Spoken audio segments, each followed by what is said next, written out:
Welcome back to the channel. This is a video series on biking the Florida Keys, or pretty much biking anywhere if you're going to go on a bike trip. I'm going to start you off with a little teaser here. Sunrise from Key West, and really beautiful down there. In this video we're talking about travel day. We have the entire day set aside for travel. We're going to talk about what we encountered, why we did it this way, and hopefully you can pick up some information for your trip. You can do things a little bit maybe smarter than we did it, a little less hassle.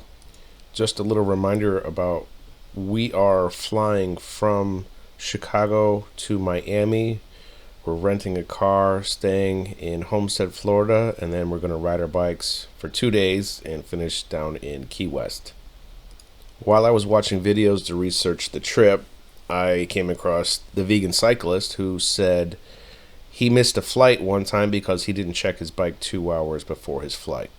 Since we booked one of the first flights out of Chicago, we stayed Monday night at the hotel across the street from the airport so we could get our bikes checked in at the airport in time, and then we could go back to the airport hotel and get the rest of our stuff and eat breakfast. Normal, responsible travelers probably show up 2 hours before their flight on a regular day, but we don't, not when you fly with Misty. We have TSA pre-checks, so we get the fast track security lines and we pretty much walk through security, grab a beverage and get on the plane, and through the magic of YouTube we land in Miami. Here's a little update on our timeline so far. As I said, we checked our bags at least 2 hours before our flight, sat on the plane, 3-hour flight or so down to Miami. And we've been to Miami enough times to know it's going to take a while to get our bags and to get a rental car and to get out of the airport. After that, we are going to, drive, another 40 miles, about an hour or so in traffic to get to Homestead, Florida. By the time we get to the hotel in Homestead, after we eat lunch, it's going to be, 7 to 8 hours into our trip. This is why we have the entire day set aside for travel. Traveling is exhausting. Travel is also stressful, especially during COVID. I'm not really a people person, so all of these people with this pandemic kind of stressed me out more than normal. On the right, the blonde, that's Misty, if you hadn't noticed already. And on the left is my sister. She is a medical professional. She's an athletic trainer. She is going to be driving the minivan, and she will be kind of shadowing us in case of emergency. And that was probably the smartest decision we made, is to have someone come down and drive along with us. I signed up for the Strava app. It has a GPS beacon. We've tested it out. She can just follow us along and she'll know exactly where we're at. We will be on the road before sunup tomorrow morning. She'll stay in bed. We don't need her for at least the first 2 hours, so she'll pack up the hotel into the minivan and she'll meet us later in the morning. So she has us on GPS. We drive the first 30 miles tonight when we get to the hotel. She has the maps, and I have a piece of paper on my bike in case of emergency. Call her phone number. So we've got all of our bases covered right now in case of emergency. I'll get back to that in a second, but right now I got to complain about the baggage handlers. The bikes are going to come out this silver ramp down here through this steel rolling door that opens up. They don't even open the door all the way, they just slide the bags out sideways. Something happened with my bike and I don't know where to point the finger. I don't know if it's something I did packing the bike or assembling the bike, or if it was something that happened, with this rough baggage handling. But while we were on the ride, I couldn't get into what I call my cruising gears. There's 2 gears I couldn't shift to that I don't know enough about bikes to get it adjusted on the fly like that. It may have been something as simple as a cable adjustment, but I don't know. And that's one thing I wish we would have taken time to do, is to do a practice run and putting the bikes together. Again, I'm not a bike mechanic, but I'm handy enough to know I had pretty much the confidence to know that I could get them back together and everything. But I didn't plan for any type of minor adjustments like that. And this is something that I could have done some studying on, maybe know how to adjust the gear, know how to adjust the derailleur to make sure I could get to all of my gears. And this is also a brand new bike for me. I have less than 30 miles on this bike, so I'm not entirely familiar with it. And we didn't have time to stop somewhere and get to a bike shop to fix it. We just kept riding. So if you're packing your own bike or you're having the bike shop pack it for you, take extra precaution, take extra padding. I think we could go up to 40 pounds, and my bike checked in at 39 pounds. These are not light. Lifting them on and off the cart like this is like lifting big bags of dog food. My only complaint about these bike bags are the location of the handles. One side has a handle up near the top, and the opposite side has a handle near the bottom. So you have to bend down, squat. You're grabbing high and you're grabbing low. It would be easier to load into a car, load on these carts like this, if the handles were both the same height. So 2 handles at the top would have been nice, but possibly the weight distribution might cause the fabric to fail. I don't know. Other than that, I really like these bags. They worked out well for us. Another reason to pad your bike well while you pack it is in case you do like me and dump it off the end of the cart. But I'll save you all a little time and tell you, don't bother getting one of these luggage carts. You'll see in a minute, the luggage cart with the bikes on them will not fit in the elevator. They will not fit up the escalator, and they will not fit on the people movers, the fast walkers. We have a lot of luggage because we are staying for a week. If you are only going to bike and then turn around and come back, you may not need this much luggage, but we are definitely overpacked. So you can watch the next few minutes and kind of laugh at us, juggle these bags on and off the cart. I'm doing deadlifts like for the next half hour with the loading and unloading of the bikes off this bag. Now, you can be smarter than us. If you're by yourself, you may not have a choice. If you're traveling with 2 or 3 or more people, here's what we should have done. We should have sent Misty straight to get the rental car, because Miami rental car counters always take forever. The smart thing would have been to just take the bags out to the sidewalk and wait for Misty to pull around with the rental car. Another reason why traveling is so exhausting and stressful, we're packing this elevator full. We have 8 bags, 3 people in a luggage cart, and stupid people are trying to pile in behind us. It's COVID, social distancing, and they're too impatient to wait 10 seconds for the next elevator.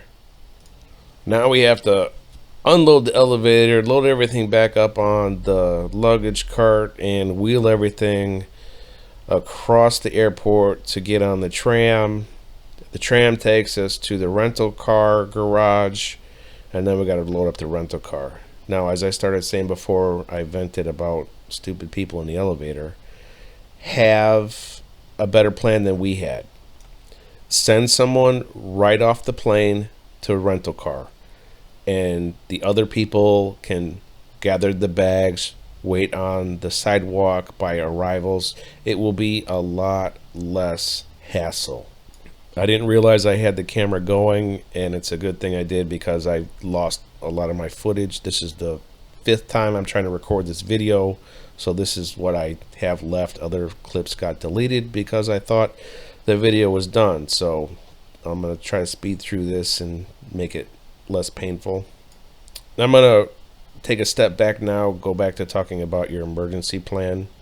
We have my sister driving the minivan. We reserved a minivan. We paid extra money to get the minivan because of all of our bags, plus the bikes, plus 3 people, plus we're going to stop and get a cooler. If for any reason we cannot ride, we'll be able to throw the bikes in the minivan and just drive down to Key West. If there's an accident, which we did have, if there's bike problems, which we did have, if there's bad weather, which may come in on Thursday, we're watching very closely. If the storms come in on Thursday, we can just drive down to Key West, hang out with friends, and we can come back up when either the weather clears that night or we can come back Friday morning. We've got a lot of flexibility in our schedule. As I stated in the previous videos, Misty and I have rode the MS 150 bike ride a couple times, but it was, again, 15 years ago. There was one time I could not finish and I had to throw in the towel and quit because my knee would not allow me to ride any farther.